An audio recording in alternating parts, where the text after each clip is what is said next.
చంద్రబాబు నాయుడు గారి ప్రభుత్వం, చంద్రబాబు నాయుడు గారు వాళ్ళ బినామీలకు ఎలా దోచిపెడతా ఉన్నారు, ఈ ప్రభుత్వంలో అడ్డగోలుగా దోపిడీ ఎలా జరుగుతుందో మనం అనేక సందర్భాల్లో చూసాం. ఈ 11 నెలల కాలంలో అంతకుముందు 2014 to 19 మధ్య కూడా ఇలానే ఏ విధంగా దోపిడీ చేశాడో చూసాం. ఇప్పుడు అంతకు రెట్టింపు దోపిడీ ఇప్పుడు జరుగుతా ఉంది. ఆ దోపిడీలో భాగంగా ఐకానిక్ టవర్స్ అనేది అమరావతిలో నిర్మిస్తున్నామని చెప్తూ టెండర్లు ఏదైతే పిలిచారో ఆ టెండర్లు చూస్తేనే మనకు అర్థమవుతా ఉంది. ఎందుకంటే మొన్నటికి మనం చూసాం కిలోమీటర్ రోడ్డు వేయడానికి 63 కోట్లు అని చెప్పి. అలానే ఇప్పుడు చూస్తే ఇక్కడ సచివాలయానికి సంబంధించినటువంటి దాంట్లో సచివాలయం 1, 2, సచివాలయం 3, 4 టవర్లు, సీఎం ఆఫీసు, మినిస్టర్ కార్యాలయాలు అని చెప్పి ఇంకొక టవర్, మొత్తం 5 టవర్లకు సంబంధించి వీటిని ఐకానిక్ టవర్స్ అని పేరు పెట్టి ఈ 5 టవర్లకు సంబంధించి 2018 సంవత్సరంలోనే వీళ్ళు టెండర్లు పిలిచారు.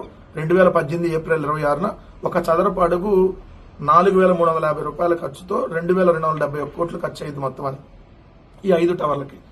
2,271 కోట్లు అని చెప్పి ఆ రోజు చెప్పి ఇప్పుడు దాన్ని 4,688 కోట్లకు పెంచుతూ చదరపు అడుగు 4,350 నుంచి 8,981, అంటే దాదాపుగా 9,000 ఒక చదరపు అడుగు అయ్యిద్ది ఖర్చు అని చెప్పి 4,688 కోట్లకి టెండర్లు పిలిచారు. 10% మొబిలైజేషన్ అడ్వాన్స్లు కూడా ఇచ్చారు. ఈ రాష్ట్ర చరిత్రలో మొబిలైజేషన్ అడ్వాన్స్లు ఇవ్వడం ఎక్కడా ఉండదు, ఎక్కడా లేదు, జరగలే. ఫస్ట్ టైం మొబిలైజేషన్ అడ్వాన్స్లు ఇచ్చి 8% మళ్ళీ కమిషన్ రూపంలో వెనక్కి తీసుకునేటటువంటి కార్యక్రమం. ఈ దోపిడీ ఎంతటితో ఆగిద్దా అంటే ఎంతటితో కూడా ఆగదు. ఇంకా అందనంత ఎత్తులో ఆకాశం అంత దోపిడీగా దీన్ని మనం చెప్పుకోవచ్చు.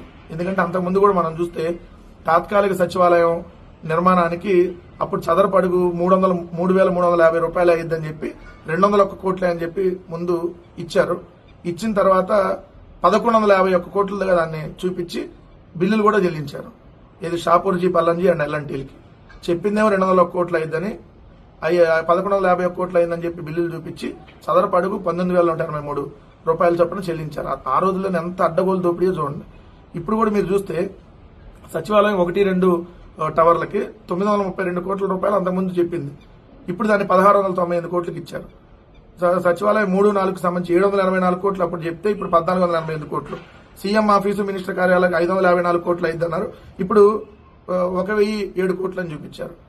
అంటే 2,271 కోట్లు అయ్యిద్దని చెప్పి అప్పుడు చెప్పి ఇప్పుడు దాన్ని 4,688 కోట్లకి పెంచి ఇంకా పెంచుకుంటూ పోయి రాష్ట్రాల్లో ఉన్నటువంటి సంపదని అప్పులు తెచ్చి మరీ దోచుకోవాలి, అందనంత ఎత్తులో అప్పులు తేవాలి, అందనంత ఎత్తులో ఏదైతే దోచుకోవాలి, ఎవరికి తెలియనంత రీతిలో దోచుకోవాలనేటటువంటి ఏకైక లక్ష్యంతో ఈ ప్రభుత్వం పనిచేస్తా ఉంది. ప్రపంచంలోనే ఎక్కడా ఉండదు ఇంత దోపిడీ. ఈ రోజు ప్రపంచంలో ఉన్నటువంటి ఇంజనీర్లు ఆశ్చర్యపోతున్నారు ఈ రేట్లు చూసి. అమరావతిలో ఆ రోడ్డుకి 63 కోట్లు, కిలోమీటర్ రోడ్డుకి 63 కోట్లు, ఇది ఈ విధంగా అడ్డగోలు దోపిడీ చూసి ప్రపంచంలో ఉన్న ఇంజనీర్లు నివ్వెరపోతున్నటువంటి పరిస్థితి ఈ రోజు ఇక్కడ ఉంది.